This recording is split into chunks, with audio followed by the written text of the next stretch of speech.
केले उपकार सांगू काय. पैठण निवासी शांतीब्रह्म एकनाथ महाराज किती उपकार आहेत नाथ महाराजांच्या आपल्यावर. जगाला शांतीचा संदेश देणारे नाथ महाराज, चांगलं काय वाईट काय याची शिकवण देणारे नाथ महाराज. प्रपंचाबरोबर परमार्थ कसा करता येतो याचं उदाहरण जगाला देणारे संत शिरोमणी शांतीब्रह्म एकनाथ महाराज. शांती आपल्या प्रपंचामध्ये कशी असावी आणि रागावर क्रोधावर नियंत्रण कसं मिळवावं याचं मूर्तिमंत उदाहरण म्हणजे शांतीब्रह्म एकनाथ महाराज. काशीवरून आणलेलं पाणी अरे माणसाच्या मुखात जाईलच, पण गाढवामध्ये सुद्धा भगवंत आहे अशी शिकवण जगाला देणारे. आणि ते काशीचं पाणी आणलेलं ते गंगेचं जल उन्हात तरपडणाऱ्या गाढवाच्या तोंडामध्ये घालणारे, गाढवाला पाणी पाजणारे.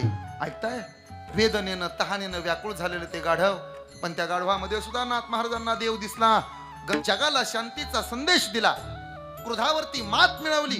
यत्नबल नाही, प्रपंचाबरोबर परमार्थ कसा करावा याची शिकवण दिली. लोकांनी परमार्थात यावं याकरता सगळ्या जगाला आवाहन उद्बोधन आणि प्रबोधन केलं. यात नवल नाही, पण जगाच्या बापाला जगाच्या मालकाला पंढरीश पांडुरंग परमात्म्याला 36 वर्ष आपल्या सेवेच्या जीवावर आपल्या भक्तीच्या जीवावर आपल्या घरामध्ये राबायला लावलं. ते संत शिरोमणी शांतीब्रह्म एकनाथ महाराज आहेत.